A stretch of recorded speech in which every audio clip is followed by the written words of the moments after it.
order for Wednesday, April 4th. First item on the agenda, citizens' comments. Any citizen wants to make a comment? Seeing none. Presentation, discussion. First item, Act 62, preschool partnership planning, Karen Burnell. Yeah, I just wanted to clarify that I'm really not doing a presentation, I'm just doing an update, so it's going to be brief. As far as the VCPC work is going for Bennington Pre-K, I've been, my meetings with my community partners has been a little bit slow because I've had some other things that I needed to put up the ladder for priorities. But it'll pick up speed after we hear back from the funders. And the grant committee of funders is meeting on April 9th and will be present by phone. And we will hopefully hear very soon. So we'll definitely have something by your May meeting. I expect it will be far before the May meeting that we'll hear about the grant.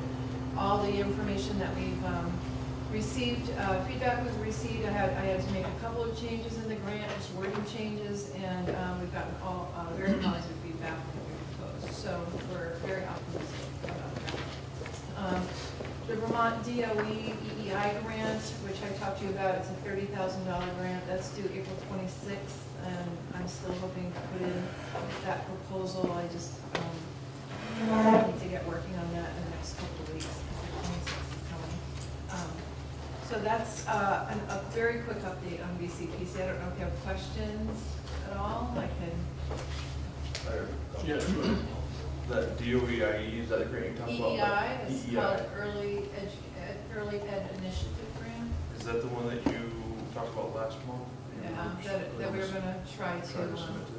yeah. And just so that I'm caught up, and doesn't necessarily have to be here, but the funding for this early childhood pre-K, we're banking on a portion of grants, and then I remember statements of come up with other funding. We have local, we put in a budget $100,000. This past budget as was approved, sort of like a matching amount that the state. That's right. We've got 5 different funding sources that we're looking at that will support the project. One is the local money that Ken is talking about.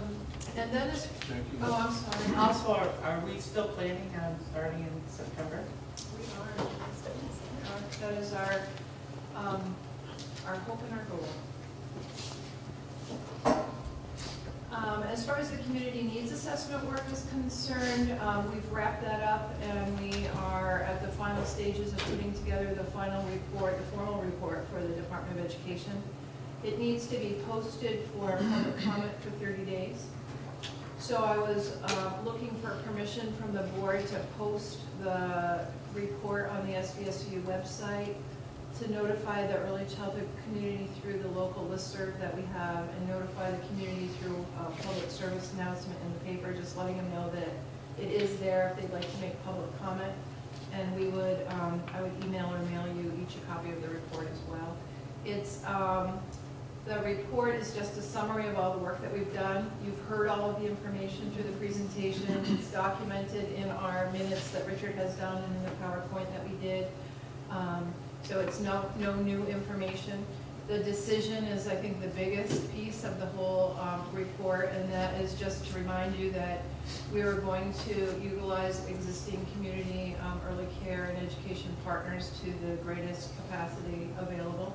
And if there was a capacity issue, we'd be coming back to you and saying, you know, this is where we are so far, and you know, we want to move forward with, you know, X, whatever X might be. But the response from the community partners has been outstanding, and it's just a matter of me getting to meet with all of them to talk about the conditions of what their partnership might look like, because every agreement with the 25 people that said that they would like to partner is all individualized. You have the rules that you have to follow, but the circumstances of each place is so different that you really have to meet with them individually and talk about it individually.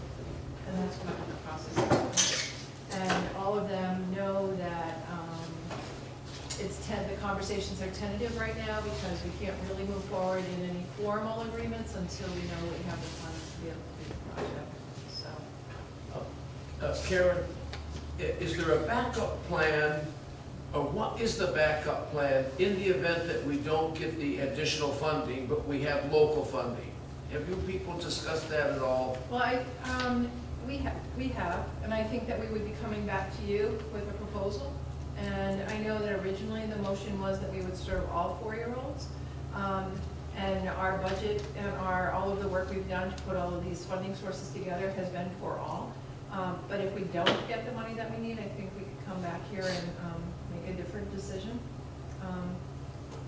And we would, entertain your thoughts about that, and I certainly have some thoughts about it. But I haven't wanted to put too much energy there yet, because I'm just feeling so positive that it's all gonna come together. It looks very good. So, Okay, do we need a motion? you don't look like I answered your question satisfactorily, George, so. No, I was just concerned, is it doable if we don't get the other, is it doable if we don't get the money that we're expecting? Yeah, it will be difficult. And I think the decision that we would have to make is, do we want to serve some and not all? And my last question is, do you have any kind of a date that's out there when we will get word one way or the other on this funding? Well, I was just saying to Rick earlier that we're going to be on the phone with the funders on Monday. All the messages we've gotten are very positive. I would love to have a decision on Monday. I think we'll comfortably know at your next meeting. We're hoping to know long before that, but I think we can comfortably say here by your next meeting we'll know. And I think the funders realize that the longer they wait to make the decision, and that's not meant at all in a negative way, they know we have a lot of work to do in a very short period of time. So I think they're going to act as quickly as possible. Typically in the past for other grants, once they've had their meetings, I usually have known within a week or 2 weeks. But we've never been on the phone with them before, and we're going to be participating in the portion of their meeting around, particularly around Bennington. So that's new for us. So I'm hopeful we can, like Rick said, we'll have an idea. Thank you. You said you had 25 that were interested, 25 partners that are part of that. Are they all pre-existing license programs, or are they a mix of? They are home providers, Head Start, private preschools, and they're facilities that have, there's 2 quality criteria that they have to meet. One is they have to have 4 or 5 stars, which is a regulation system through the state of Vermont. It stands for Step Ahead Recognition Program. It's a 1 to 5 scale, and you need 4 or 5 stars to document your quality. The other is you need a licensed teacher. In the grant, we have built in money to be able to help people with the licensed teacher portion, but the facility itself has to do stars. So we have been paying someone to work with the providers to go through their stars applications and to get those submitted. And I know we've had several just since this project started in their applications because they're that interested. And they're on track to be able to hit the deadlines to meet the requirements. It's not quite there. I'm encouraged that they've submitted their application, and we'll see where it.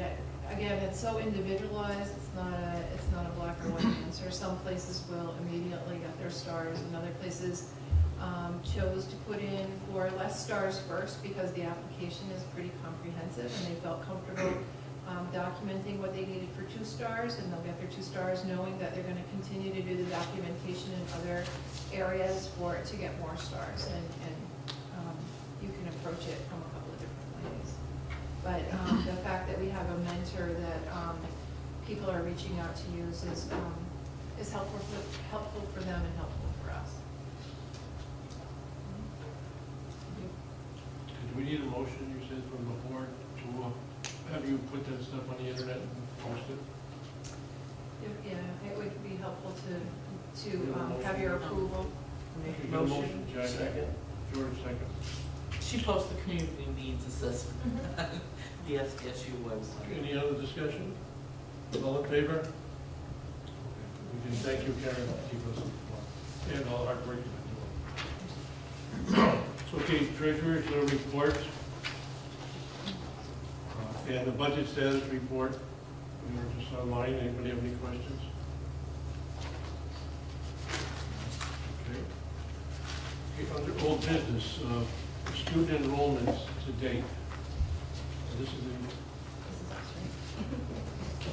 Before we begin, I wanted to remind the board that as we came out of the retreat last August, one of the goals of the board, I think Jackie, you recommended it, that we make sure we have an instructional discussion every board meeting. And even though this is called student enrollments today, it actually will get into an instructional discussion on the number of students that we have in the coming years and things that we have to start thinking about.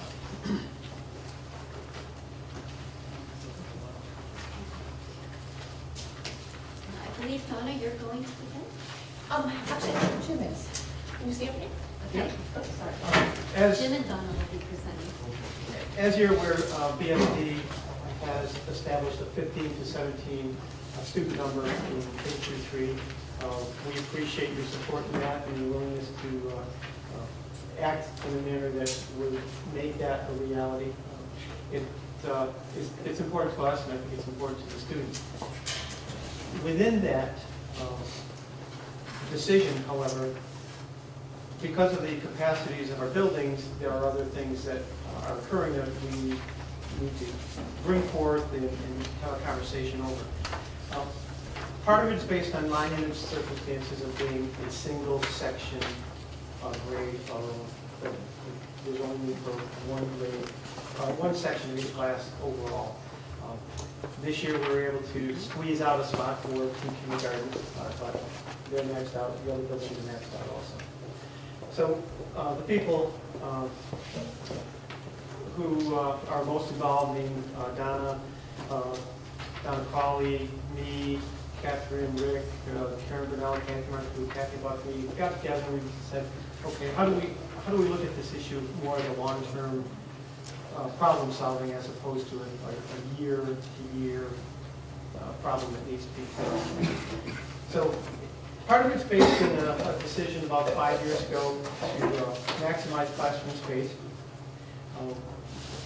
That meant that we were going to put as many students into a classroom reasonably as we could. There was a redistricting that went with that. Again, the effort was less than 20 for K through 3, less than 25 for a 4 to 5 arrangement. Now that's problematic for Monument because they only have one section each. So if it were Bennell, I could take some numbers and kind of spread them over 2 or 3 possible classrooms, try to keep the numbers a little bit lower. Monument is caught in this wedge. So we look at ways to try to consider as possible options ways in which we might be able to address that problem. Now, I would ask that you please hold your questions till we go through all the options that we've posed. We want to make sure that at least everything is put on the table. Some you may think they're great, and some you may think, well, that is a really lousy idea. But there might be others generated right. In the discussion. So we want to at least give fair consideration to all of them before we start an open conversation of the positives and negatives for each one. So in following along with what Jim has said, certainly the board has supported the target range of the 15 to 17 students in grades K through 3. And we have found, certainly when we're looking at incoming kindergarten numbers, that it certainly is easier to place students in multi-sectional schools. Monument being one where we just have a 1 grade level, if we have an overflow, it's very difficult to do that. So as we looked at this, we kind of approached it looking towards the future with the one school, 3 campuses that the board has talked about. and that's really where we're starting from. We have looked at what the BSD Transformation Committee worked on for several years. I think some of you were on that committee. And again, just a general information of where we are. So tonight's is just a jumping off point, as Jim said, and we hope to hear from you folks as well. We do have some overarching issues that we'd like to consider. The overarching issues do affect all of the options that we want to propose. We just need to make sure that they get weaved into the conversations and that we keep them in the forefront of our thinking. One of those is that we anticipate 120 to 130 kindergarten incoming students for the school year. Families asking for choice placement is a reality, and that's something that we need to consider as we look at options, because it's the situation that we are in. That categorical resource rooms such as Acorns and Ideal, with some of these options, those rooms may need to move from one building to another. And there are some scenarios that would be somewhat restrictive for inclusion of those students. But we don't want to necessarily exclude the idea that we can't move those, because they are movable, but we want to make sure that we benefit all kids as much as we can. Another point is that parents, when they purchase a property or they move into a rental property in a particular part of town, there's an expectation that that's where the child will be going to school. Sometimes those expectations don't match with what our attendance zones are, and that does create issues at times. But there is either an anticipated or stated perception that this is where my child will go to school. We need to kind of be sensitive to that. We also, because of different reasons, No Child Left Behind, parents wanting children in a particular school due to daycare or whatever, we have made previous commitments to families in regards to where their children are going. And the expectation is from those families that their siblings will continue to go there. Another issue for us to consider as we look forward toward any changes that come into BSD is a potential move of 5th grade to Mount Anthony Union Middle School. We have to, at some point know, are we looking at our facilities for 5th grade or are we not? And then the approved enrollment zone placements have created some transportation complexities because we're certainly not pulling from just one particular area. So our transportation can be a little bit, helter-skelter when we're transferring kids to a school outside of their attendance zone. We're actually going to go through some of the options. We all can read. We're not going to go through these bullet by bullet and read each one of them to you, but we do want to point out some of the most significant pieces. As you can see, the anticipated incoming numbers are listed with the anticipated numbers of sections in each of the buildings on the slide. This option, as far as positive outcomes, is predictable. We can know what we've got. It's not going to kind of move too much one way or another between decision-making and implementation. And disruption to family is what it is. I mean, people know they're a monument, or in Bennington or on the outside. Some of the negative pieces is it does act contrary to the 15 to 17 numbers that we've been trying to abide by. It does throw a monkey wrench into data analysis to see whether this 15 to 17 effort over time is indeed effective or not, because we have an outlier at Monument particularly with high kindergarten numbers. So it would potentially skew the review of the data. It also, as a school district, we've been trying to get a proportionate poverty index in each of the schools. This would continue to be an outlier. Molly Stark and Bennington have significantly higher numbers of poverty than Monument would have. That's some of the information on option one that we need to consider and kind of throw into the mix. Option number 2 that we talked about really has all to do with Monument. Projected students for next year. We currently have enrolled, real children are 26. For kindergarten. For kindergarten for the incoming class. So we actually looked at 3 different possibilities of what we could do at Monument if we stayed with the 26 children there. The first option that we talked about was that we could take the current kindergarten classroom, if you're familiar with it, it's a fairly good sized classroom for kindergarten, and split that into 2 classrooms of 13 students each. That would certainly, narrow the square footage space there. We would need 2 teachers and 2 paras in that situation. The positive outcomes would be, anyone who's registered or parents who think their children are going to Monument would be able to go there, and we would continue to honor No Child Left Behind students. Negatives would be the questionable soundness about the space, the educational soundness of that. It would be a small square footage, and anything below 50 square feet per student is not recommended. So that's the first one for Monument. The next would be to take the current library at Monument and relocate it into the library area. The library is open, or the lobby area is open, fairly sizable, would allow a kindergarten to be placed in the existing library area, would be a suitable spot. That would mean that Monument students could be served at Monument. It would mean that the No Child Left Behind children could stay there. Negative pieces, it's an open area. You walk right into the building, there are some security issues. There's questions of computer compatibility in the area, because it is so confined. Electrical outlets, how to connect.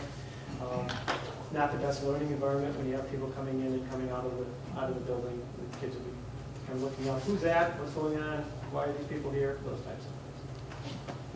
And then the third option that we talked about for Monument was to have 2 kindergarten teachers, 2 paraprofessionals in the one existing classroom that we have right now there. The positive outcomes are the same as the other 2.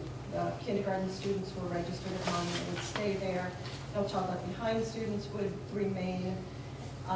The negative, again, is the square footage. We'd have 4 adults and 26 students split in half, at some point. And then because this would be a co-teaching model, we would have to have professional development provided for those 2 kindergarten teachers, because it's not something anyone, obviously we've got a few teachers in the district, it's not something we're doing as a practice, co-teaching model. So that would really require some, upfront professional development as well as ongoing training, coaching for those teachers.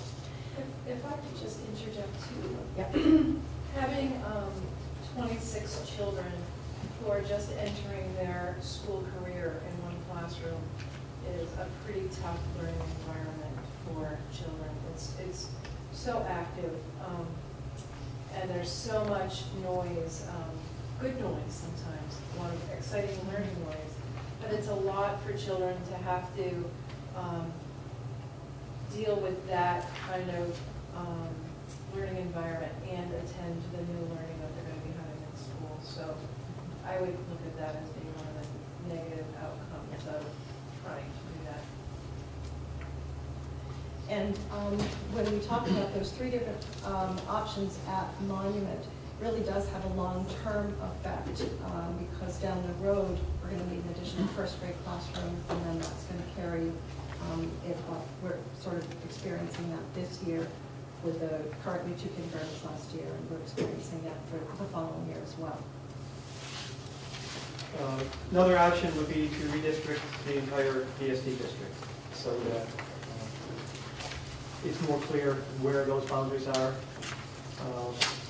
This would probably solve the problem for a fixed number of years, 5 to 10 is anticipated. We redistricted about 5 years ago, so we're kind of coming back to a point where should we look and consider that again. Would maintain the neighborhood concept so that Bennell, for example, if you live on School Street, pretty likely you're going to Bennell because it's right across the street. But it would keep some connection to a neighborhood school. potential. And I say that because the other districts may have to be so large that someone living on South Street, for example, near the power line, they go to Molly or Monument, that's not neighborhood. That's where we typically would think of it. Negative, it does cause some disruption for many families in the district. It wouldn't be just a few. It would be more or less a wholesale review. There would be pockets that obviously would be going to the obvious school, but outside of those pockets, it opens most people up for the potential. And then option 4 that we talked about was the geographic redistribution of select monument students, particularly in kindergarten. This is something that we have done before over the last few years when the numbers seem to continuously be high at monument and kindergarten. The positives for that is that if we continue down this road, it is predictable. It would occur on an annual basis. It's a relatively easy fix for, it's a short-term fix, and it does affect the least amount of people. The negatives obviously are the sort of imposed redistricting of some families, and based on where they live and how do you choose those families, that's always very hard, which makes notifying children in incoming kindergarten where they're going to school, it puts that timeline out a bit, because at the same time we're waiting at the other 2 schools to make sure we have those solid numbers to say, all right, these 8 children are going to have to go to Monument or Van Al. So it's a domino and sort of a triangle effect. Negative income, it does disrupt some families every year, and it certainly could compound future problems with transportation, and again, sort of where we are now with No Child Left Behind.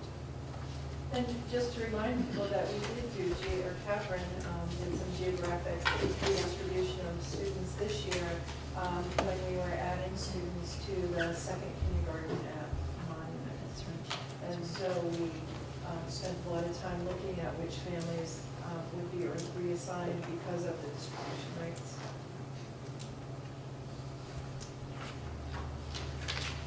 And the final option that we wanted to present to you tonight was a reconfiguration of the buildings into grade-specific schools.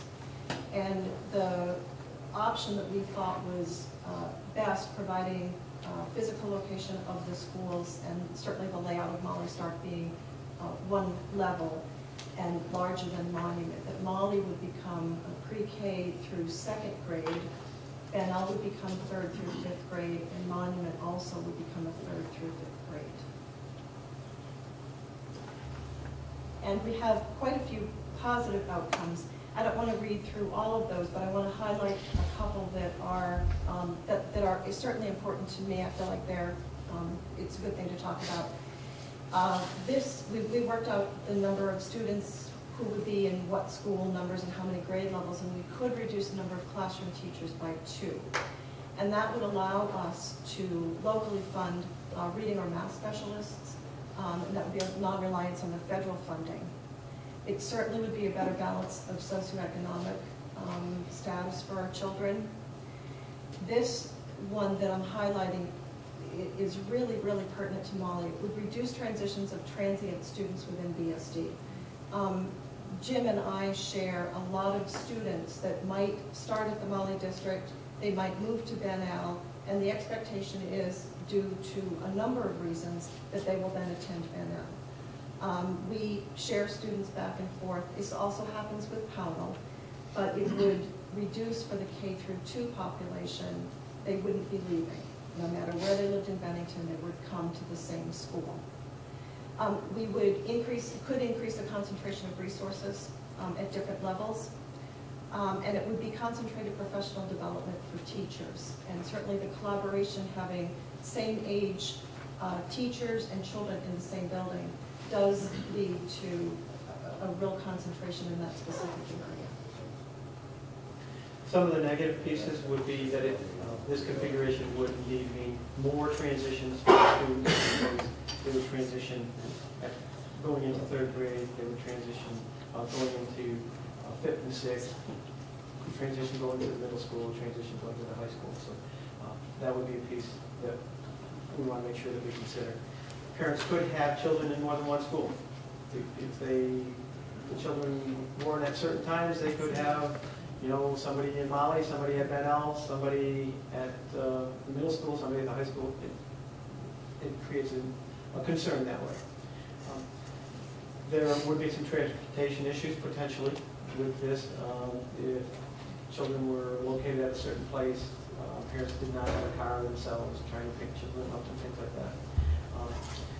And there could be a stress on Molly Stark if the numbers don't turn out the way we're anticipating them. They could cause some stresses, particularly at Molly Stark. So these are 5 options that we came up with, and as we were discussing them within the past day or so, we actually came up with another couple that we wanted to at least show that we don't have all the answers. That's why we're talking with you and we'd like some input, some reaction, some ideas. A half-day kindergarten came out as part of our discussion. Is that an option? We certainly could list some positives and negatives to that, but it's something that we did. But we want to make sure that we throw that into the next week. Combination classes, with a K-1 somewhere or a couple places, address that. Now that, again, gets into another discussion of whether it's being done for budgetary purposes or whether it's being done philosophically with an educational base. And that conversation we can have. Could I just, before you, before we miss, can you just go back a slide, John? Sorry. I'm not sure, can I carry it? Previous arrow, back arrow. There was just one, see? Learning opportunity. That's right. I just wanted to point out the first bullet there about the interventionists. Nationally, right now, there's a very big push for pre-K to grade 3 continuums of instruction. And the U.S. government now has an early learning department, and they are really looking at this. Harvard is doing a lot of work looking at this right now. You might have heard me talk before about a concept called First Schools, and that's done out in the Midwest by Frank Graham Porter Center, and there's a lot of research done about the importance of early and comprehensive, and also the impact on student achievement when you have a very strong continuum. So the first bullet would allow us to get that early intervention, and then having the professional development for teachers and the collaboration between all of the different service providers, so we're all working to the same end for children would, research shows, it will lessen the achievement gap. So, thanks, Alana. So at this point, it's a case of discussion, other ideas, and with thought that if this discussion opens up, you may want to consider a second April meeting to either continue the discussion or act on it. Jim and Donna and your committee really was very interesting to what's there. We're obviously looking at getting away from the neighborhood concept of our elementary school system. And that may be good and that may be bad. I go back to a few weeks ago when board member Lori Cohen brought up that we're looking at some serious problems here. I think that an item that was not put up there that we should, as a board and a community, think about is if we come to the point that maybe we might want to consider the 5th grade being out and moved out completely up to the middle school where there is room not being used, and to try to refigure our K to 4. I'm not recommending that. I'm just saying that might be another option. I think that we have to look at every possible option there is in this community.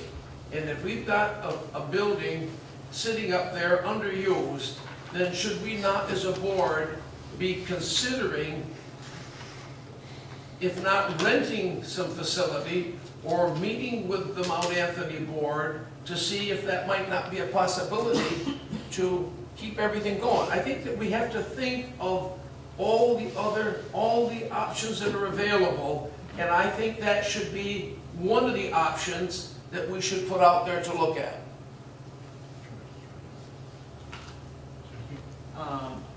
Well, I wouldn't be for moving the 5th grade to middle school. I like option 5 the best. I think you'll get professional, the collaboration between the teachers on grade levels will be much more beneficial to the teachers because they'll be in one building, and I know you don't like that one, Jim. We know Jim is I'm being very objective. But we've talked about professional learning communities where you will have your K through 2nd grade, teachers all in the same building. They won't have to go from 3 different buildings if they get to meet. The same with the 3 through 5. They'll be in the same buildings, and they'll. I just think it's a better plan. As far as 5th graders going to the middle school, I can't support that, and I probably won't. Number one, we wouldn't have, if we move 5th graders, we're gonna lower our student counts by such an amount that we won't even be able to run one of our schools. Excuse me, Jackie, you didn't listen to the comment I made. I didn't say we should turn them over to another school district. I said that there's room in that school that's available, and it doesn't mean you have to turn them over. Maybe we could enter into an agreement with Mount Anthony to rent those rooms. So I'm not saying that we should lose them as ADM students. I'm just saying that's an option we should look at. And just a point of clarification, I mean, Bennington, if I remember from long history, pays for the vast majority of the MAU. Right. So when and we've been talking about the space crunch that we experience in our elementary schools.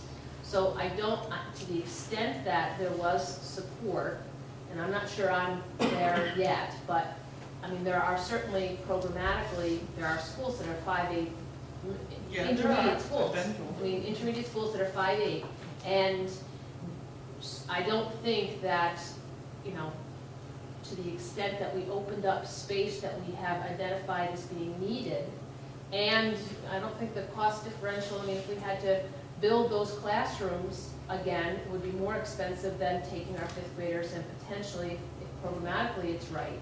But as we all know, that's not our decision to make. It's an overture, it's a question, it's an engaged conversation with the MAU, which they may say no anyway. So, I mean, I think it's a conversation. I mean, as I look at the options, it seems to me that there's an immediate need, and then there's a longer-term programmatic discussion. And option 5, although there's pieces of it that are attractive, I also think that when we talk about the disruption, I mean, when you talked about your disruption in redistricting, compound it multi-times by suggesting to families that have elementary school kids in grades 1, 3, and 5, or K, 2, and 4, that they're not going to all be in the same school. That you are going to change your neighborhood makeup because you are taking kids who are walking to this school right now, or potentially walking to Van L right now, or however they get to Monument, and saying, everyone will come here. That's a dramatic change. And personally, I would want a lot more discussion about that, and a community discussion about that as well, before we did that. Which means, in my timing, that April 4th of 2012 is not going to be the time we make a decision, or even the next 30 days that we're going to make a decision to fundamentally change how we deliver education K-5 in this district. And say that coming September of 2012, we're going to have a K-2 school, and we're going to have 2 K-3 or 3 through 5 schools. To me, that timeline is not realistic.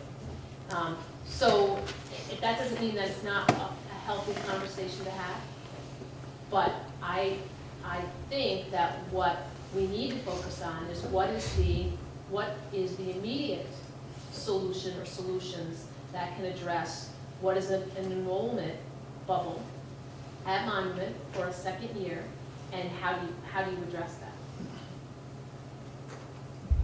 I just wanted to say, I think it's a good division of the issues by saying we have an immediate need, we have a long-term programmatic, but we also have a long-term facilities need, which George has mentioned, and I know that later there'll be a discussion with the principals about making appointments to tour the schools, but wherever we go in this discussion, and the purpose today is to open it and begin it publicly, is to also consider that long-term facility need of when we start school, whether the cost of renovation versus a new building, whatever programmatic model we go out with, we need to think at that long-term facilities need as well, so that we're not then, again, when we make that decision, disrupting, but we're designing that new facility renovation, whatever we do, with the new programmatic organization in mind. So I think we have to do all of that. And I think the people have mentioned it, but the difficulty this year, as we move into next year, is that prior to this, because we added the second kindergarten at Monument, we were actually moving students into the Monument attendance zone. We're now going to note 26. We're going to have to see how we're going to redistribute to get to our student size, because we really are serious about it. You've made a commitment, we've made a commitment, and we do need that data stream in those classes that are 17 to 18, or 15 to 18, so that we can collect the data to show the impact on student achievement. So those are all the issues. Or you can have a larger, I mean, I strongly support and have strongly supported the 15 to 17 range. I have a fourth grader with 25 kids in her kindergarten class at Monument. So I can tell you it does happen, and kids do succeed, and her classmates have all traveled together through the fourth grade. So it is not, it is not an impossibility. Is it chaotic? Yes. But it's and I think if you, and I'm not advocating that 25 be the solution up there. But what I'm saying is it happens, and you deal with it. So. Going over the agenda with the captain, I've been thinking about this, and a couple of things came to mind for me. And I know it's difficult to move youngsters that are in the building now, but I was thinking that if you could take the fifth grade, we're losing a fifth grade at Van L, right? We're going to go down to 2 instead of 3. If you could take like the fifth grade out of Monument School, put them in Van L, and then put 2 kindergartens up at the Monument School, so they have 2 first and 2 kindergartens. Again, you have to fight the parents if they don't want to leave their kids out that last year that they've been looking forward to. That's one thing. And the other, I'm going to personally declare right now, I will have a fifth grader at Monument next year. okay. It's not going to It's work. a bias. It's not going to So, work. well, this is ours. I'm with you, Lori. No, I mean, for a child who's going to then make another transition in 6th grade, as opposed to a kindergartner coming in who's going to make their transition for the first time, I don't think that that's fair to a group of 5th graders. I had a daughter who was a 5th grader, and it was the year that she was going into 5th grade when Catamount closed. And you know what? It was a very hard time for those kids who had to leave Catamount in that final year. It was very unsettling for those kids. And they came into that classroom, and as much as the kids tried to really, and they made friendships, it wasn't, but it was a hard time. And if you talk to teachers who incorporated those 5th graders in particular, it was their last year, they really felt cheated. They really felt cheated about not being in the school that they've been in. That was one, and the other thing is that I remembered that at the Catamount site, on the outside of it is 2 standalone classrooms that they've used forever out there. and I think they were first, second, third, whatever grade level they were. And I asked George, and he said they have their own toilet system in there, they have their own heating system in there. And this gentleman who's purchased it, who seems community-minded, wants to build soccer places for the young kids. Maybe that would be a place that we could renovate and maybe rent, or he'd be nice enough to let us have it for $1 or something like that. We'd take over and, pay all the rent. But again, that would give us 2 nice classrooms there. But it doesn't change the immediate solution. No, I mean, this is something you could move upon, and you would, I'm sure by September you could have something like that cleaned up, ready to go. You'd have the teachers.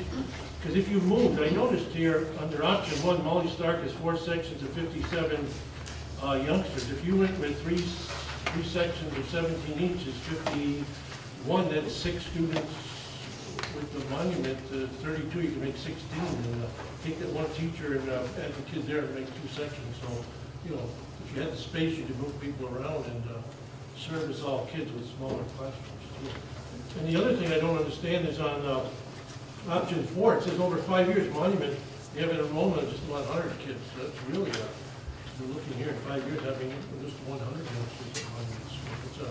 It's a number that hits me as a big no.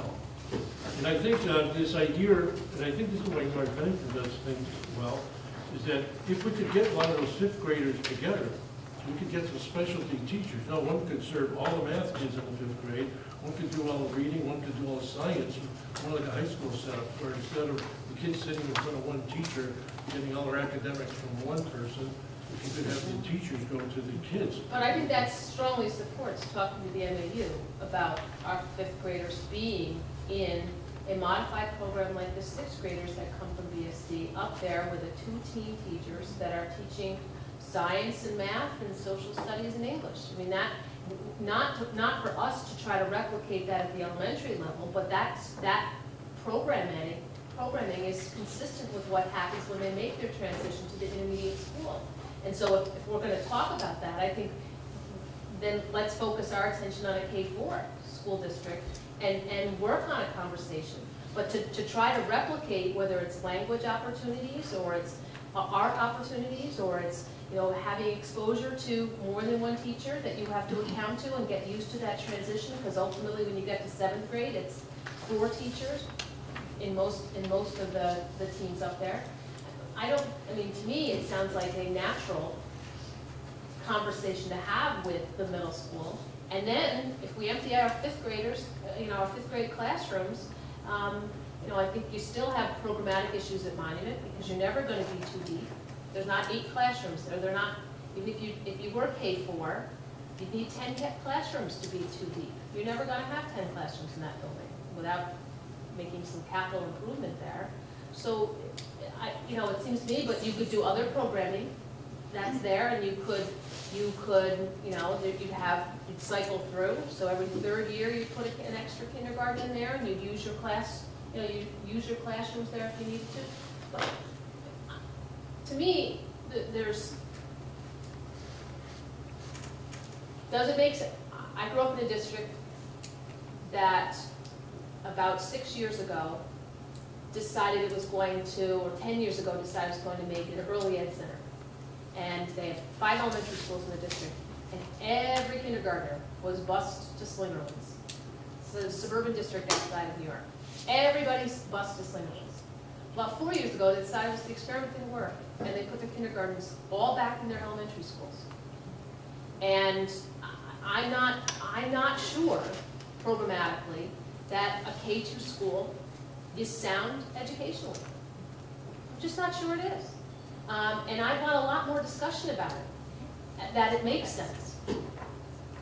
If we need to have a conversation about, how do we get a better concentration of kids, and so maybe we don't have 3 elementary schools. Maybe we have 2 elementary schools, and we build a brand spanking new one here. And you know what? It incorporates one of the other schools that's in the district, the smallest one in the district. And you create a brand new school, and that's, you have two buildings. And there's not this sense of one school's better than another. Because they're not supposed to be that way. It's not supposed to be one school's better than another. They're all supposed to be equally good. And so are equally strong, equally capable of serving the needs of the kids. Because otherwise, we're just, you know, we can say we're doing it for programmatic reasons, we can say we're doing it, you know, but it's gotta be a bigger conversation, a much bigger conversation. When we were talking about 5, in addition to whatever the other comments, is just transportation. Most families have more than one child. And then transportation, you're going to be duplicating the bus runs? Have you done any analysis on that, on the impacts? Well, Yeah. go ahead. First of all, thanks for the conversation, because I think it's been healthy, but there's been a couple of times, and I think this is one, Claude, and I don't want to pick on you, but we just spitball these things. Yeah. We're not making a recommendation, we have done No, we have done no analysis on any of these things. I don't think any of us are here prepared to say we're recommending 1, 2, 3, or 5. 2 more came up, I think a couple more came up in the conversation tonight. You know, I would comment, George, that we did early on in the overarching talk about the 5th grade, that, you know, that's been whispered about for a couple of years, and we know that it's an issue out there, whether positive, negatively, or whatever, so that you know, that's obviously an issue that has to be further discussed and talked about. But, you know, we're not here, and we actually talked about it at our couple of meetings we've had, and we haven't spent a lot of time, I think we 3 meetings over the last 2.5 weeks on this. And the frustration is, and I'm probably going to get in trouble because I'm going to go off cue here a little bit, but the frustration is, from my standpoint, this time of year for the last 3 years, I've had the same conversation. And what's going to come out of this in the end, because we're not going to have a permanent solution this year by June 30th by any stretch of the imagination. We're not building a new school. We all recognize, even if we wanted to do number 5, realistically, to do that in this short period of time is highly unlikely. What's probably going to happen is some hybrid of what we've been discussing. What that looks like, I don't know yet. At least I haven't convinced myself what the best hybrid is. But my frustration is, I don't want to put another Band-Aid on this. Forget about this. In a year from now, be sitting around this table having the same discussion. Because we can put a Band-Aid on it. I'm not sure if it's one of these or some hybrid or something else. And we can get through next year. But if you look at these enrollment numbers, this isn't going away. And it's not, you know, necessarily, you know, because we don't have physical space, we don't have the right physical space in the right spot to deliver the right program. And, you know, it's, I guess I've said enough. You answered my question, thank you. Well, may I just follow on the transportation policy line? I think Claude really brings up a good point, and Rick picked up on it as well to explain it more, that every year we face this.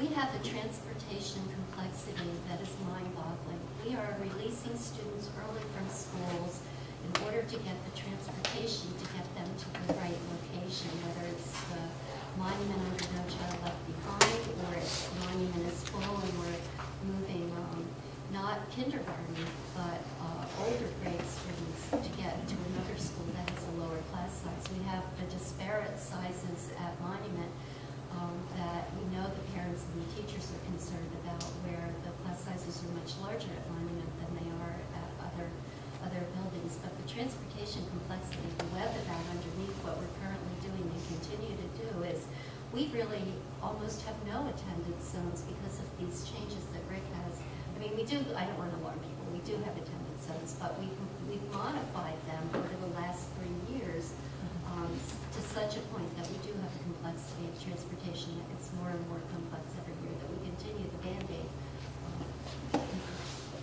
policy. One question that I had is, under these scenarios in which we're in, is it still keeping with the pre-K as a partnership, or is this bringing pre-K all in-house? The model would, we already have some in-house programs, but we would continue with the community partnerships. So it's not, you're not trying to create more capacity for that. I mean, if you thought about the number of children that we're hoping to serve in pre-K now, I mean, the number of classrooms we would need to be able to do that in a school would exceed even the size of Monument. So, you know, it just doesn't fit for families. So we don't really think about that. The only other one that I would put caution to doing is moving the library out in an open space, fire hazards, things like that, against life safety codes. And then the other question I had is The fire department would not let us do that probably. Right. It's part of the research. the 50 per square foot, is that going off? That's a state requirement too. Is that an When I education saw that, requirement, or are you going off It's of an early childhood. life safety? I wouldn't use the word requirement. It's a state strong recommendation for early K to 3 level. Is that the K 3 or just You know, pre-K to K? Children learn through experiences, and you need places for them to move and to grow. And we do have one classroom that's very small here at Molly for the kindergarten students, and the teacher, we have to restrict the number of children in that classroom to allow that teacher to be able to put together the type of curriculum that she would like to put together for the children because of space restrictions. So it is a recommendation, not a requirement. We also have a small classroom at Monument physically that we are careful about as well. Look, can I, as far as the monument, I think it was 2A, B, C. We didn't like any of those, but to be perfectly fair, we were just spitballing. Somebody brought them up, we put them on the wall. I mean, it's not to say we, and frankly, I personally wouldn't even consider any of those 3 because it's the ultimate smallest Band-Aid we could possibly do, and frankly, I think it's going to create a bigger sore at a later date. It was more not so much pre-construction, not doing it, but just it's caution to the wind of bringing something that's built in a sound space that it's for, and putting it into a space that it's not for, you have to have concerns and caution in general. Actually, we've got a short-term and a long-term thing here, going back to what Lori mentioned, and Rick. So, and I think that maybe that we continue to maybe put this on the agenda on the short term, but I'm not saying that moving the 5th grade is out, but we ought to at least cross that bridge. So I'm saying that maybe a couple of people from this board would meet with a couple of people from Mount Anthony, and if they're not interested in pursuing anything, that takes care of it. Goodbye, so long, we go on to another avenue. So rather than just float it out there, let's follow it up with a meeting to find out if there's an interest. And I don't disagree that, you know, a discussion needs to take place. Right. And Ken helped me, and I forget why, but 2 or 3 years ago, this board floated an interest to MAU, and they said, we're not ready, we want to wait and see what the other 6th grades want to do. We still have the 6th grade as a And goal. I don't even think they ever really answered this board, but I may be wrong here, I can't recall that. But, you know, even if you said yes and Mount Anthony said yes, I'm not sure that's a quick fix for September. Oh, I don't think so either. Because No, I don't think so. I think there's a couple of votes that's going to take place in that process. And I didn't mean it for September. Okay. I'm just saying that that would be a long range, but it's one that we ought to consider along with these other points. We need to have So- we need a lot of irons in the fire. That's right. And I don't know which one of them is going to be worthwhile, but we need to be, and I apologize for my frankness, but I just don't want to solve this problem and then us forget about it for the next 9 months, and then we're here again in a year having the same conversation. Maybe. We need to start to discuss what the long-range structure of BSD is going to look like. Can I ask the principal's question? So we did, my recollection is we did make an overture to the MAU board, and that we were told that they were still having one-on-one conversations with the other elementary districts to see what their interest was. Now, we also have the vote, the advisory vote that was Right, taken, and it exactly. would appear that there's not overwhelming, or at least there's a split of opinion in the other districts. Programmatically, because we want this to be driven not just by our space needs or our financial needs. Right. Programmatically, is a 5-8 intermediate school something that you have an opinion about as far as its appropriateness or not?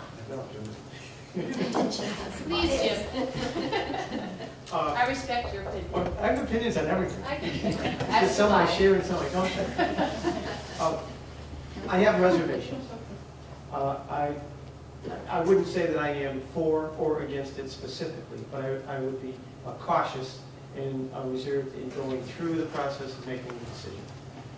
And I'm not sure now is the time to share the specific reasons, but I'm not a proponent that all K-5 schools are the way to, or all 5-8 schools, middle school are the way to go for a number of reasons, but there is potential that they are successful, but there is potential that they're not. So I think it needs to be an honest, legitimate, pragmatic, processed decision before you go there. Isn't that issue, isn't that why we have a middle school? Because of the maturity issue? Correct. And so aren't we contradicting ourselves by putting those children up there?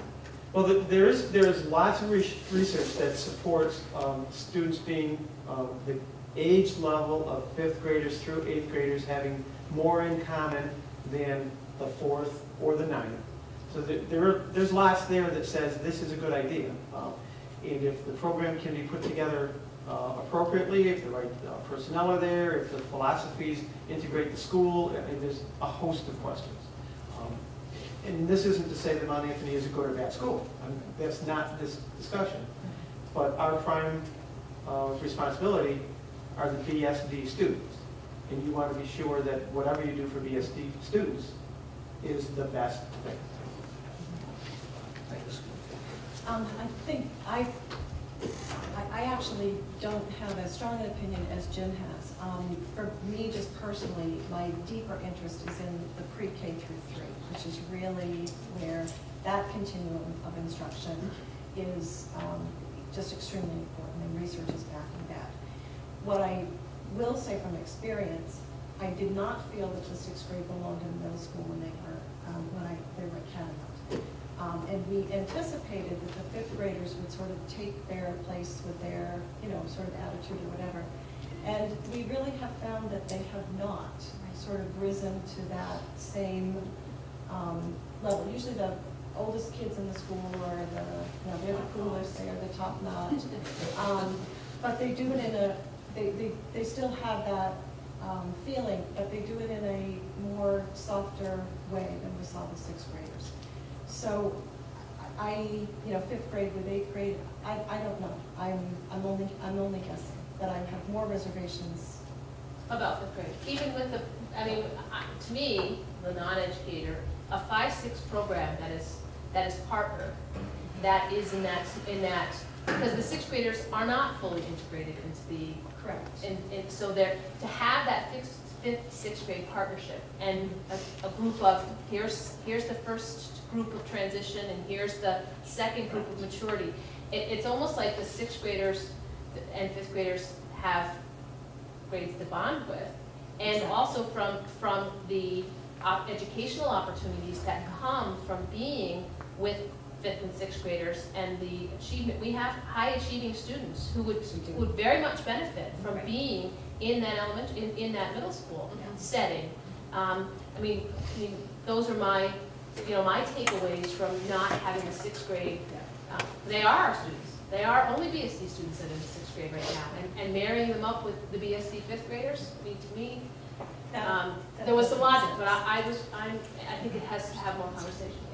Okay, one more, Catherine. Yeah, I just wanted to give a little bit more information from the Mount Anthony side. I'm certainly not speaking for them, but I have been at the meetings, and the placement of the advisory vote for that opinion on the ballot was in part because they've been carrying the goal for integrating the 6th grade for so long, and it's really hampered their movement or decision on what they were going to do. And so this was giving more information for them to have the discussion Also, they have discussed that fifth 5 through 8 configuration in ed committee meetings in the retreat they held last summer, I believe. And the debate there will be exactly what Lori has delineated, which is if the 5th grade were to go, would you have an integrated 5th through 8 middle school, or would you have a 5 through 6 unit sharing staff and becoming the houses separated from the 7th, 8th? But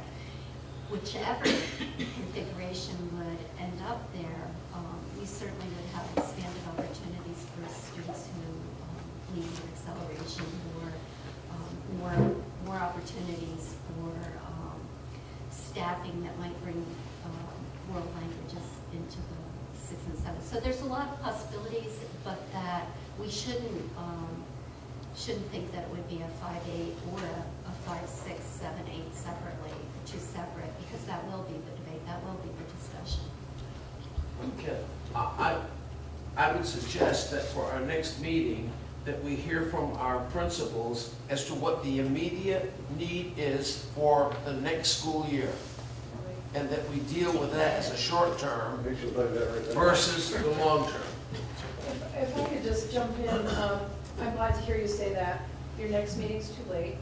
And we have a whole group of young children that need to have opportunity to transition into their new public school. And part of the reason why we're here is that 3 weeks ago we were trying to make decisions about placement. And we spent hours, and we've spent hours over the last 3 years trying to make these decisions. And I just can't, and I don't know about my colleagues here, but we went through it together. Last year was horrible, our most horrible year ever to transition families and children, and it's just not fair to them. They really need to know where their school is so that they can start spending time. You know, research shows those transitions help make or break success of kids. And so I'm just pleading that we can do it sooner rather than later. Well, then the title of this should change. It should have said, look to today. Or yesterday. Yesterday. Right. Ken, one more. The immediate need, as Karen said, is critical. But also, Nikki Burnham is in here, and I don't think she would mind my saying so, but if you hear her speak about the difference of having 25 or 24 kindergartners to having 16, 17, or 18, you will be extremely impressed at the amount of,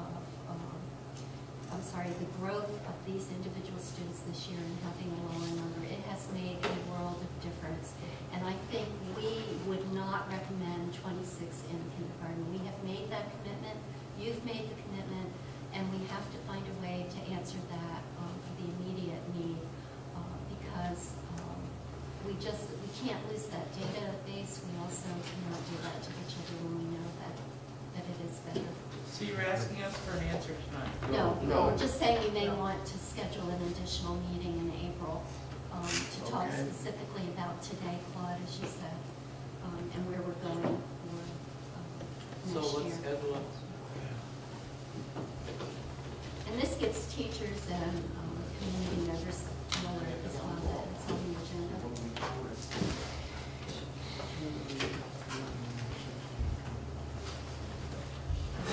Fifth is taken. and Week of the 23rd. 20th is the MAU. It's No, the Monday. week of. A week of the 23rd. MAU is meeting on the 23rd. There's the joint meeting of the SBSU leadership and SBSU board on the 25th. So you have the 26th or the 24th. Tuesday or Thursday. We'll talk more about the next year. No, they want to know. They get this is 2 weeks. Oh, I see what you mean. For next year? Look at the 24th, 26th, a Tuesday or a Thursday. Any day better, anyone can't make any of those days? The 26th is actually festival for us, so 26th is out. So the 24th would be, Tuesday is better than Can Thursday. everybody make it on the 20th? Yeah, I we won't don't- be there. Everybody else can make the 24th? Okay, we'll set up a meeting at Central Office. Well, Jackie cannot be You there. don't want to be there? I can't. No, I know, but should we find a day when you can be there? You want to be? You can't, What time? I don't have my Unless we do calendar Thursday with me. morning again at I think it's 11. an evening meeting. Unless we do it Thursday at 11. Well, why which is don't we let this. Jackie find out what it is and we'll do it Can right you make one? Do you want to do a midday? I mean, the Thursday question is at if we want to afford, since we floated the ideas tonight, if we want to afford opportunity for the public to That's involve true. themselves. Need to I mean, be- our meeting at It 11 o'clock during the day. on is Thursday not is gonna happen. good. No. No. Right, that's right. It won't. You can What check- about, maybe you can what make it about the work. following week? Is that too- Or it's our regular board meeting. Two Go back to that. So when are we meeting? The 24th, everybody all right? When are we meeting this week? The 16th. That's vacation week, I won't be here anyway then. The teachers won't be here. I won't be here. I won't be here. Oh, over here. I'm away. Yeah, I'm away. Okay. Sorry. I I was didn't just want to make wondering. I didn't want to make an issue about. We read the calendar, that's why we have a calendar. Okay. So we're at the 24th. We have SPSU meetings during vacation days. Oh, No we're more, there. no more. Okay, 24? 24. Sorry. 5/24. Okay, we'll do the 24th, hopefully Jackie can clear up her calendar and make it as well. And what time is that? Well, what time? Why don't we make it 7 at central office?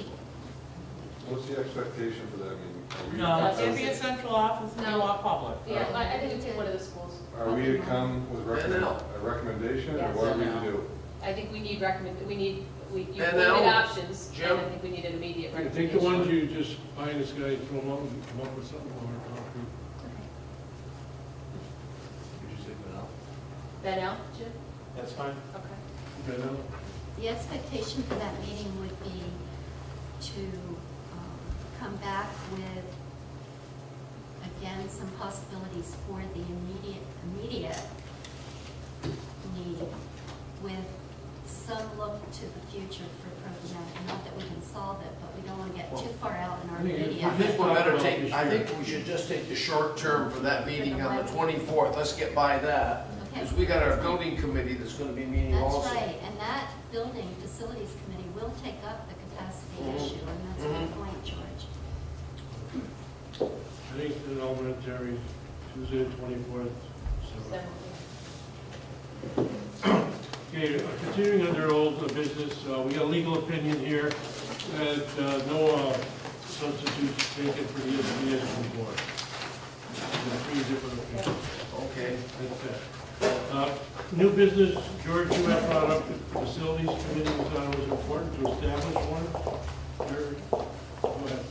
Well, what Jackie mentioned, I only throw this out to the board, should the whole board be part of the facilities committee? 2008 Stitzel. And if it is, then we'll go ahead and make our first meeting that night of the 24th, which we're all gonna be there. Because I'm thinking of 2 things. One is the facilities committee, but the other one is the tour of the buildings, which will be whichever one's wanted. So could we make our first facilities meeting that night of the 24th, at least to get this thing off the ground?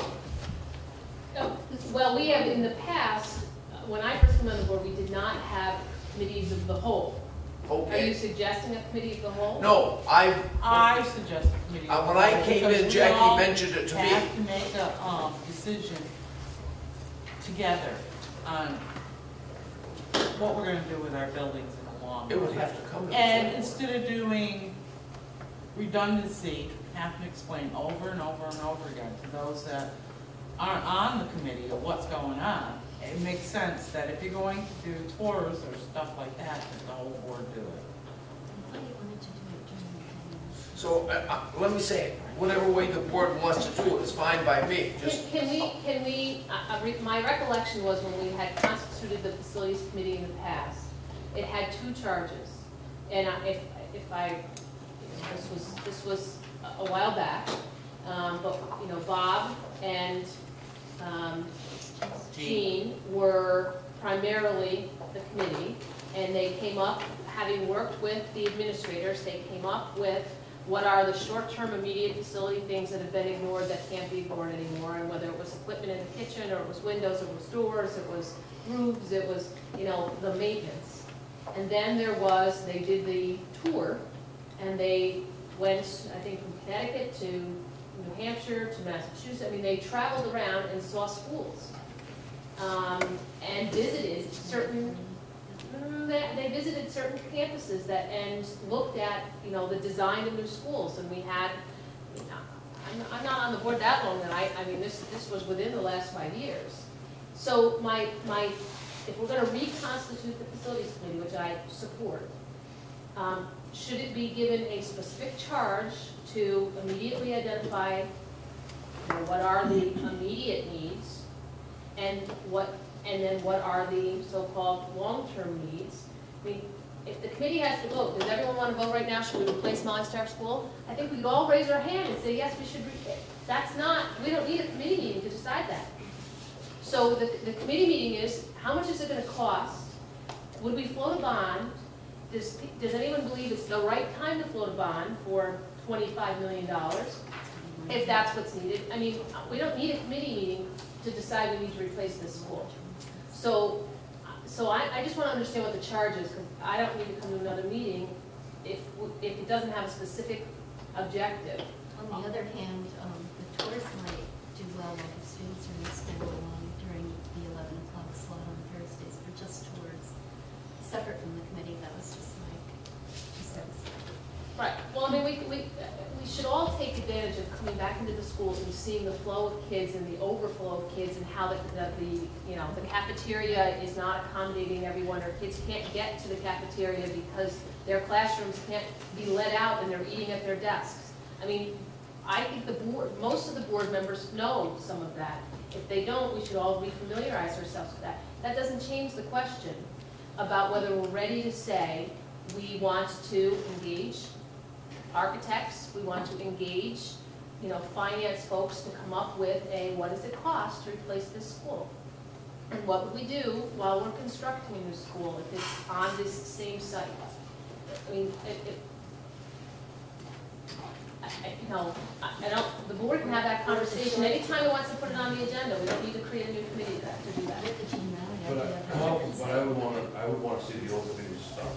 I'd want either minutes or something for what was in the immediate and what was in They the probably long didn't even term, take minutes. if it's there. I But there are minutes that they would report at every single, you can go back onto the SVSU website, and they reported at every single meeting. Yes, there are.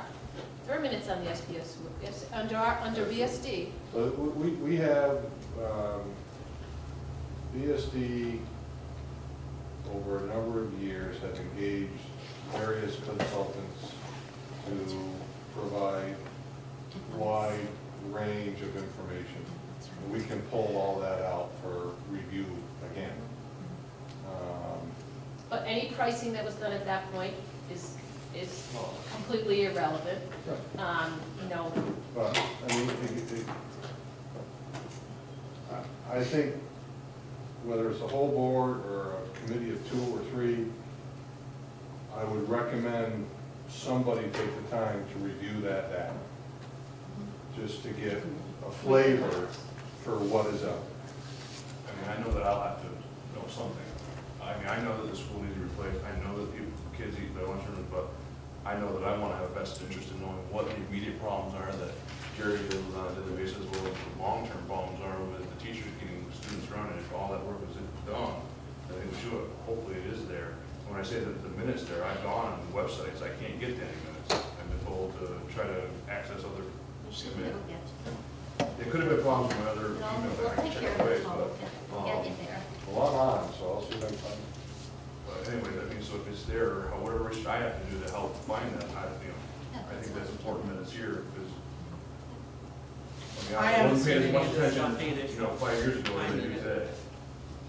Jerry, you got something to say? Yeah, well, when this conversation first came up, it was Bob and Jean were doing the things because there was talk about doing the middle school, or, excuse me, a new school, and all the architects and engineers, and that's what they were part of, and they were going around looking at other schools.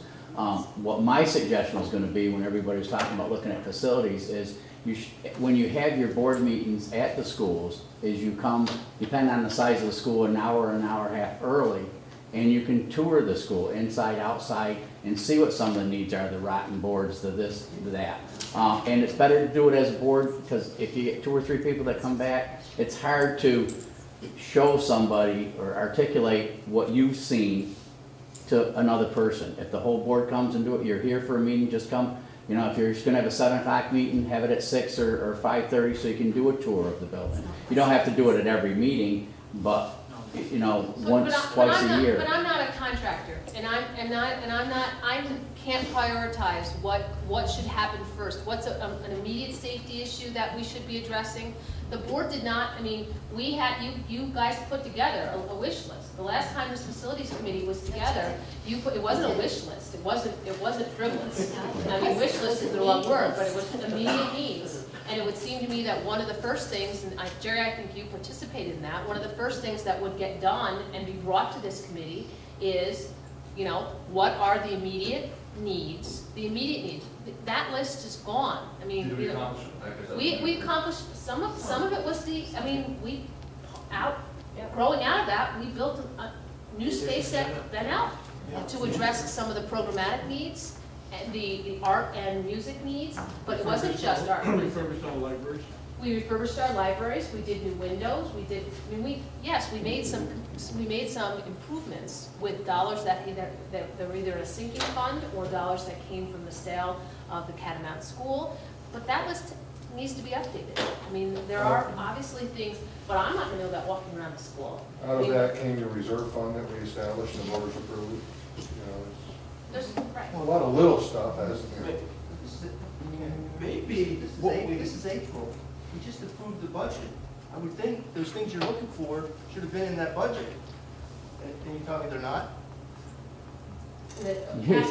capital, These would potentially be bigger items than a typical budget would be. so it's a borrowing question. Maybe the thing to do is if we meet on the 24th, and see what the immediate needs are from that, get our committee. Or put that on the agenda for the Yeah. May meeting, Yeah. because that's not, All right. they're gonna solve the immediate student Big issue. turn up a lot of time. Okay, so we can schedule visits and so forth later. Yeah. Okay, we have a consent agenda in front of us, the minutes. We have the warrants, payments. We have a motion to accept the consent Excuse agenda. me, on the consent agenda, there's a resignation. Is there not, of a teacher? Yep. Yes. I brought this up before, Catherine, and I only bring it up tonight to be sure that we're following the fact that I suggested that when there's local candidates that apply for any opening, that those candidates be given a fair shot at any opening that we have in the district. Now, I know that somebody's gonna say tonight, oh, that's happening, and I'm telling you tonight, it isn't always happening. And I guess So people need I to want to contact me again directly. bring that point up to the administrators and the board. When there's an opening for a position, that local candidates be given consideration for these jobs. And I would just I say. know everybody sits there and says this, but it's not happening. Well, and so that is why I appeal to those listening.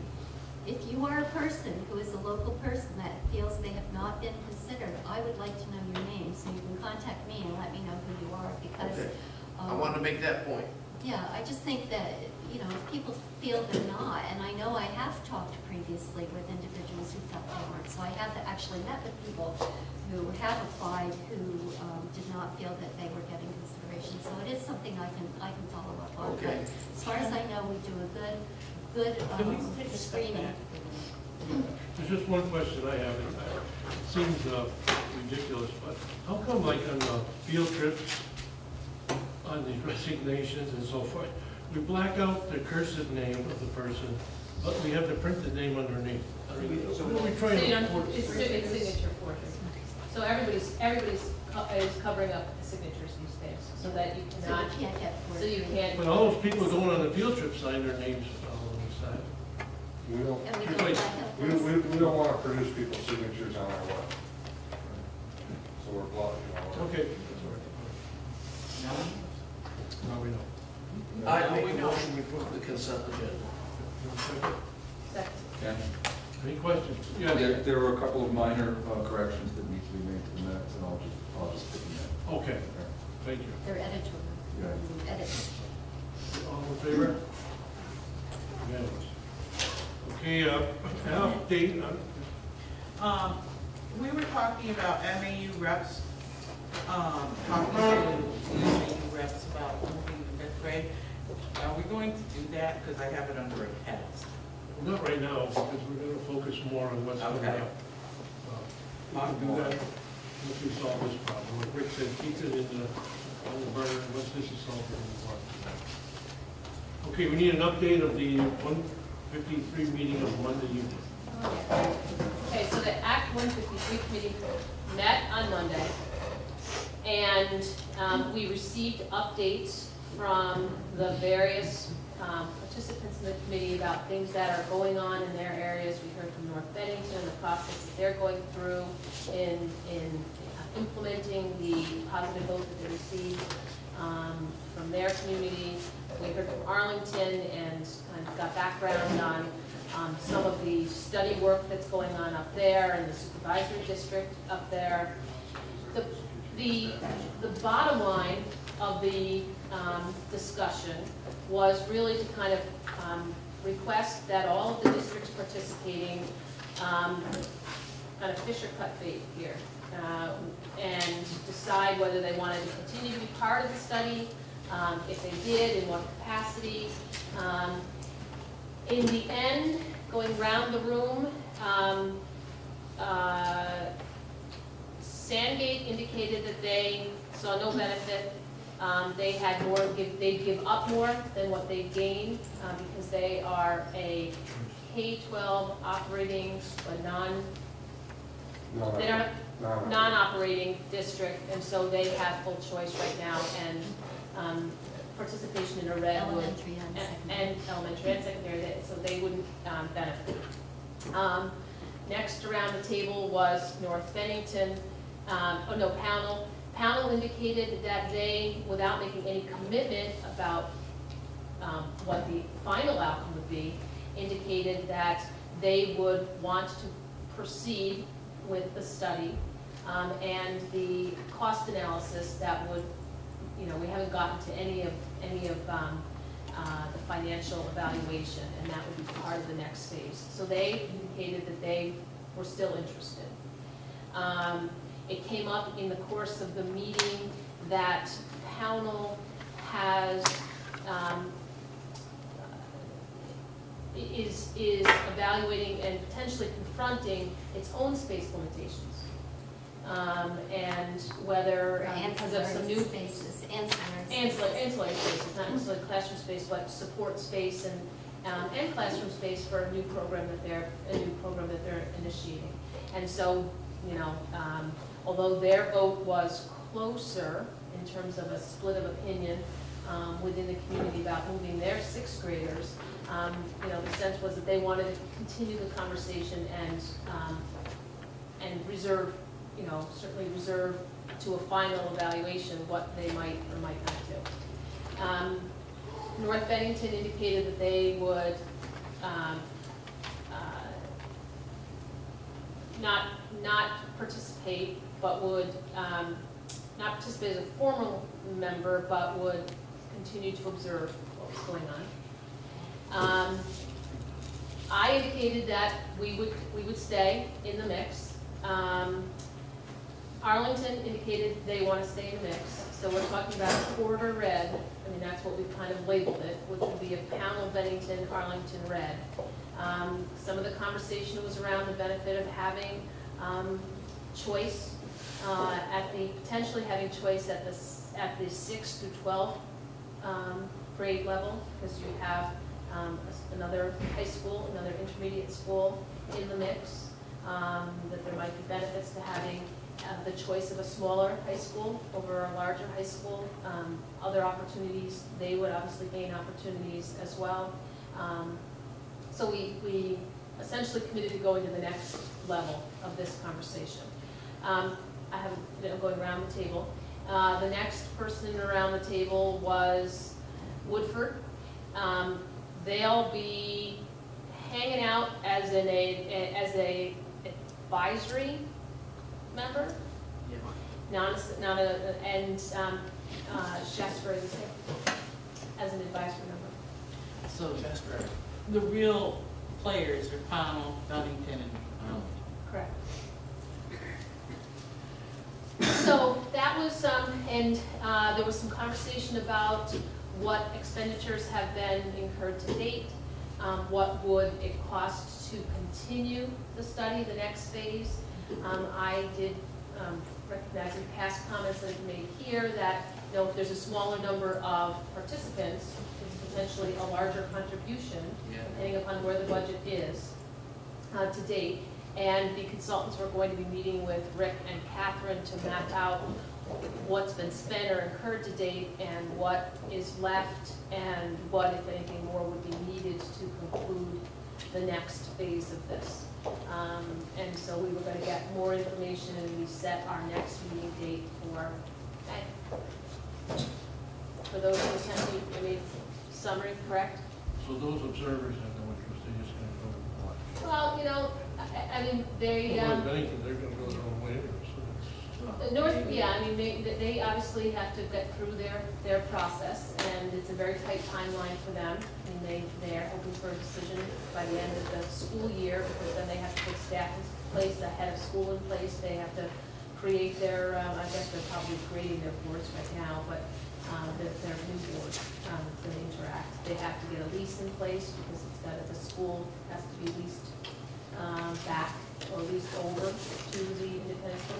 They have a lot of work to do, so they're interested in following what's going on and seeing what the opportunities are. And I did vote to have me say. Oh, I'm so sorry. You what? I was officially nominated. I was gonna say, there was a motion. There was a motion formal as well. Yeah. I was gonna give Paul my slot and actually retire from that committee, but Rick ruined that. Reminded us that it was, So I was a citizen. my life. You're a citizen. I was, right, citizen Paul, and then. And now it's board member Paul. Board member Paul. So the motion was to, and actually we agreed that we were a self-constituted board and we didn't have to come back and get approval for that, but as a committee we decided that, although Bennington had originally said one board member, two community members, that we would revise, and the whole group, we abstained from the vote and everyone else supported Bennington having two board members and a community member. Is Mr. Mulholland the gentleman from Shasbury?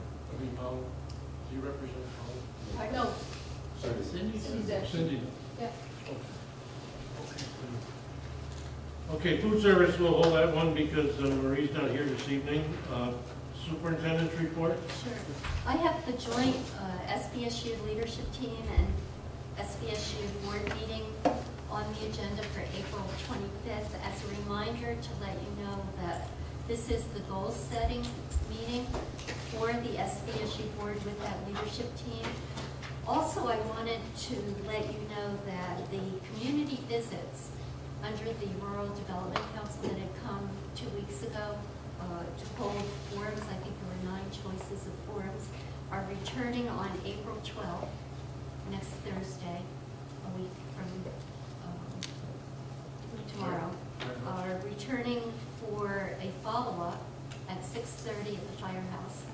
And what they will be doing is taking the key topics that they gleaned from the 9 forums and put them up for further discussion to get more detail under them, and then prioritize with the community members that go which ones will then be used to form action plans. And I think it's really important that we have as many people there as possible. We have had teachers at the previous forum, administrators, we had 6 board members from the various boards there, and it would be very helpful for us to have as many people attend that April 12th meeting as possible, because we can weave some of the same priorities into the SBSU goals and feel like we're pulling the community in to our focus, as well as joining the focus of the whole community. So that is my hope, and that's why I have that into this agenda. Do you have a place and time for that meeting on the Yes, it's 25th? the community forum No, the meeting. 25th. On the 25th, it'll be at the middle school at 7. Okay, thank you. Okay, no personnel policies. Claude, you want to We have two policies up for adoption, one for warning. In your packet, you received the bullying policy, 5003. That's up for adoption. I also, because of the way the scheduling is, the policy committee met today, and they made the corrections that you suggested last time. And so I brought that along at 6330. And this area, section 10 through 23, address your concerns. Was it on the, yeah, I have, was it on the agenda? It was not. No. Eligibility, so now we have, Claude, my error, we have an issue that it wasn't on the agenda as a topic, so you really are not able. So I just suggested that you don't have to, but that Thank you, Claude. it'll come around next time. What's the number of it? That's 6330. No, I have it. I'm just writing it on the pad. All right. Yeah. Okay, so, Claude said we have 5003 bullying prevention to adopt. Do we have a motion to adopt? So moved. A second. Second. All in favor? Okay, and Claude says we also have 64, That's out for warning, so if anyone has any comments to bring back, optimal class size. you can give it to me or. There weren't any major changes yet, right? Well, the only change was the attention to grades, the early grades being 15 to 17 with a cap of 18. So that's been added to the policy. And I was watching, I don't know why, but I was watching the Shaftesbury School Board meeting this afternoon. And I noticed you were explaining the old-time rule. Someone asked you why English teachers at the high school have 100 students, and every other teacher in the school has 150 students. And you mentioned back in the old days that English teachers gave out a lot more reports and things to correct. No, I didn't say they gave a lot more. What I said was it was based on the fact that English teachers have written reports and written essays Like to history correct, teachers. where it was less common to have a mathematics teacher or someone else do. That's what I said, not that they gave more assignments in the written assignments than they do now. All right. They still have that discrepancy in the policy. Was it 100 versus 150? It's in that new policy still. Right, it is, because it hasn't changed. And so if you feel it should change, you need to make that comment so we can bring it back, Claude can bring it back to the committee if you want to make an adjustment to that. But it's a very traditional, it still sits there for equality standards and sexual inequality standards. I know schools that today, where teachers only teach 4 sections of English, and everybody else teaches 5 sections, because they have so much correction. Okay, can we have a motion to warn the 6,400? Almost. All in favor? Unanimous. Okay, board members listening, did we get a final printout yet of all the board members' emails, cell phones, and all that No, it's information? supposed to be in your packet, it's not. Yeah, if you do have one, I'll get it to you on email. Okay, email, just email it, that's what they did it last year. Send it. It's finished, it's ready. Okay, and I have one thing to bring up for Rick. I do the Four Winds program, and I guess there's questions of funding, and there's some questions of dollar amounts as well. And at the last training session we had, the gentleman was saying it was right near $3,300 for the 3 schools, Monument, Bennell, and Wally, for all the training and all the other stuff that goes along with it, where they come down for a couple hours every month and train the parent teachers, and then we go into the classroom with various supplies. And Rick had mentioned at the last meeting the grant had run out, or the state isn't letting them use the dollars for that type of program.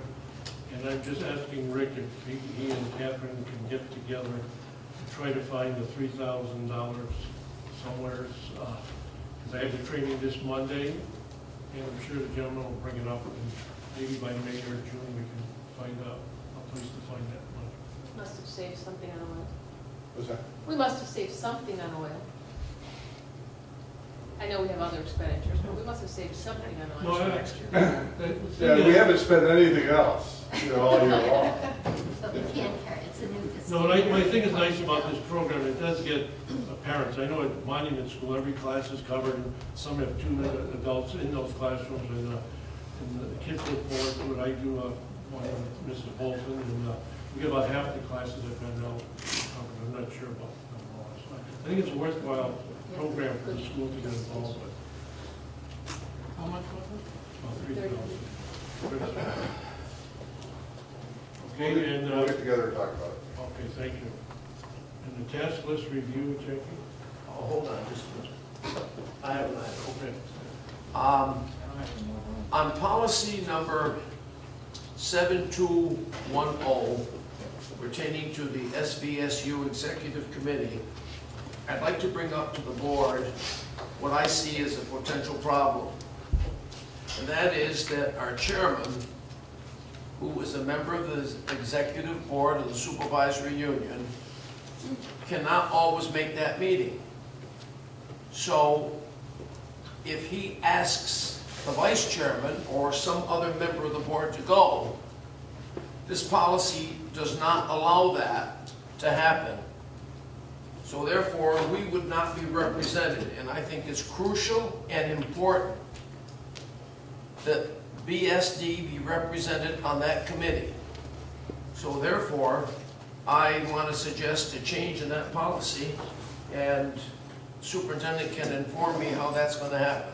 Well, it would go to the SBSU board for discussion, because that's an SBSU board organizational structure, so it doesn't have to go back to the policy committee. So what do we do in the meantime? We missed Well, the meeting. What? Ken can designate you as a permanent member to the executive committee in his Until that place changes. as the permanent member, and then you can take it to the SU board at their next meeting for discussion about it.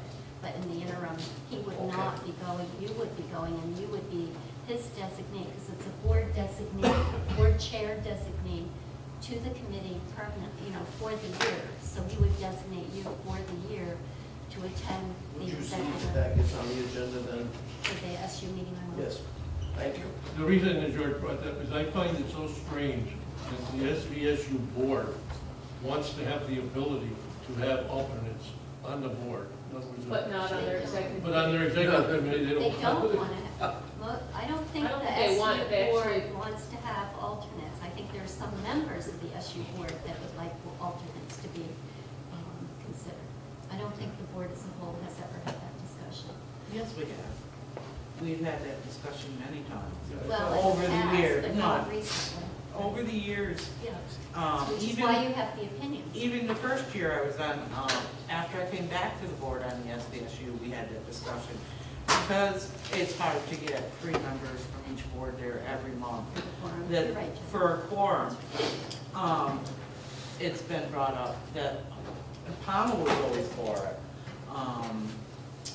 Shasberry, they don't care one way or the other, I didn't think, and neither did North Bennington, but Bennington's always been for it. Mount Anthony was always looking for the 3rd representative, because it was found for one person. So, it has always been an issue. Well, And you years have- ago, it wasn't an issue, we just did it, but I guess we weren't. Well, you have the opinion for the SU board and the policy is Yeah, written it's fine. similarly. Okay, task list, We'll put it on the agenda, George. Task list, will we have funding for all 4-year-olds for pre-K? We will email in advance, and Karen will let us know at the next meeting at 5:12. Discuss at board meetings facility needs for children. Put on every agenda, long range structure of BSD. Catherine will make sure that's on every meeting agenda. Meet with MAU reps about moving 5th grade to middle school. We need to talk more about that, and we'll talk about that at the next meeting. April 24th meeting to discuss and hopefully engage community, 7 p.m. at Bennell. What are the immediate needs for next year and look to the future? boards and principals will come up with what's our immediate need for next year. Tuesday, April 12th, and now 7 p.m. Yeah, April 24th. 24. What are the immediate needs of the school district facilities needs? Administrators will come up with a list. 4/24/12, they will give you an answer. May I thought we said, we said May, Yeah, next meeting. the May meeting. Next meeting is 4/24. No, the May meeting, May 2, the regular meeting. May 2nd. I got it. May meeting scheduled at school visits, more discussion on facility committees. Ken and Catherine will put it on the agenda for May. 6330 student eligibility policy, warn and adopt. Ken and Catherine will put it on the agenda, I guess for 5/2. And funding for wins, can Rick find the money, $3,300. He'll let us know at the 5/2 meeting. And SVSU board will be I get that. You don't get it.